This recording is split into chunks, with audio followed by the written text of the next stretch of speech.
Bienvenue au cours de rattrapage. Dans cette vidéo, pour les premières spires, on va parler d'interaction, de force et de champ. On va commencer par parler de la gravitation, puis ensuite de la force électrostatique, on les comparera aussi un petit peu, et on finira sur les champs.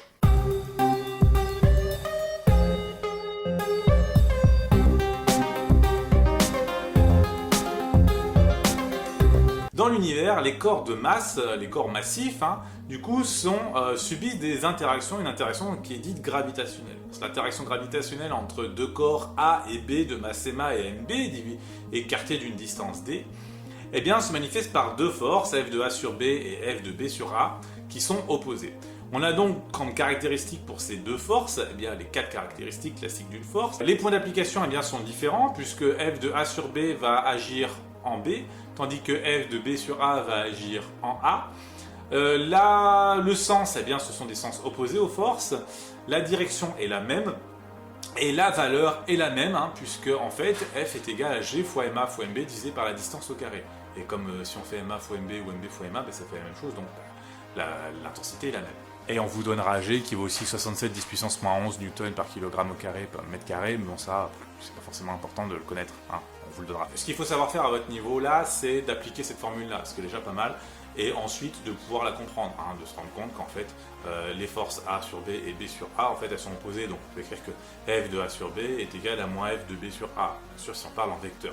Si on parle en valeur, c'est la même chose. La force électrostatique résulte de l'électrisation d'un objet. Elle peut être électrisée par frottement, en fait, donc du coup, lors d'un frottement, on va arracher des électrons à un corps et les transmettre à l'autre, et donc du coup, il y en a un des deux qui va être chargé négativement et l'autre qui va devenir chargé positivement. On peut aussi avoir une électrification par influence, puisque à l'approche d'un corps électrisé sur un corps qui est neutre, eh bien, les charges à l'intérieur du corps qui est neutre vont se répartir d'une certaine façon, le moins va se rapprocher du plus du corps qui arrive, et puis le plus va s'en éloigner, par exemple. Et enfin, on a aussi l'électrification par contact, une sphère chargée qui vient toucher un objet va transférer des charges à l'objet. Et donc du coup, lui va devenir électrisé et l'autre va potentiellement en perdre. Les corps chargés sont en interaction électrostatique, du fait de leur charge, justement. Cette interaction électrostatique, eh bien, c'est une des quatre forces fondamentales, une des quatre interactions fondamentales de l'univers. On en voit déjà deux, la gravitation et l'interaction électrostatique.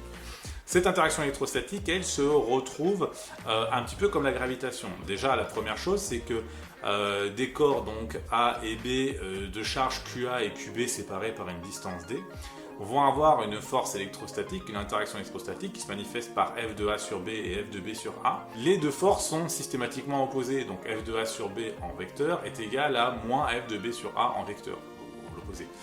On a donc du coup des points d'application qui sont différents. F de A sur B s'applique en B, F de B sur A s'applique en A. Bon, ça, on l'a déjà fait. Ensuite, on va avoir des directions identiques, des sens opposés, et une valeur qui va dépendre de pas mal de choses. F est égal à K fois QA fois QB divisé par D au carré. K est une constante, c'est la constante de Coulomb, qui vaut 9,0 fois 10 puissance 9 newton mètre carré coulomb carré. Coulomb moins 2.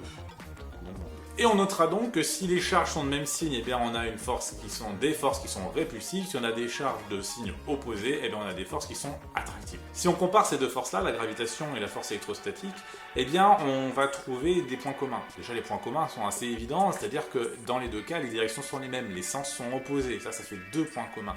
Et puis ensuite, le dernier point commun, c'est la structure de la formule qui dépend pour l'un de la charge et pour l'autre de la masse, mais on retrouvera toujours une constante fois les charges divisées par une distance au carré, ou une constante fois les masses divisées par une distance au carré. Mais elles ont quand même quelques différences, la gravitation c'est sur les masses, la force électrostatique c'est sur les charges.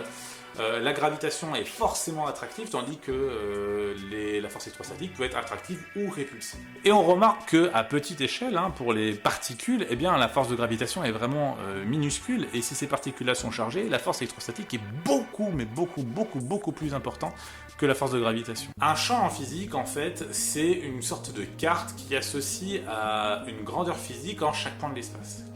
Donc du coup, on va avoir, selon l'endroit où on se trouve, une grandeur physique qui va varier. Un exemple assez simple, c'est une carte météo, puisqu'une carte météo va nous donner la température en fonction du lieu où on va se trouver sur la carte. On va avoir alors deux types de champs. Les champs qui sont scalaires, qui eux vont associer donc une grandeur algébrique en un point de l'espace, et les champs qui sont vectoriels qui vont associer un vecteur en un point de l'espace. Pour représenter un champ, on va le cartographier, c'est-à-dire associer à un lieu une grandeur ou un vecteur. Si un champ est constant, quel que soit le lieu de l'espace, on va parler de champ uniforme.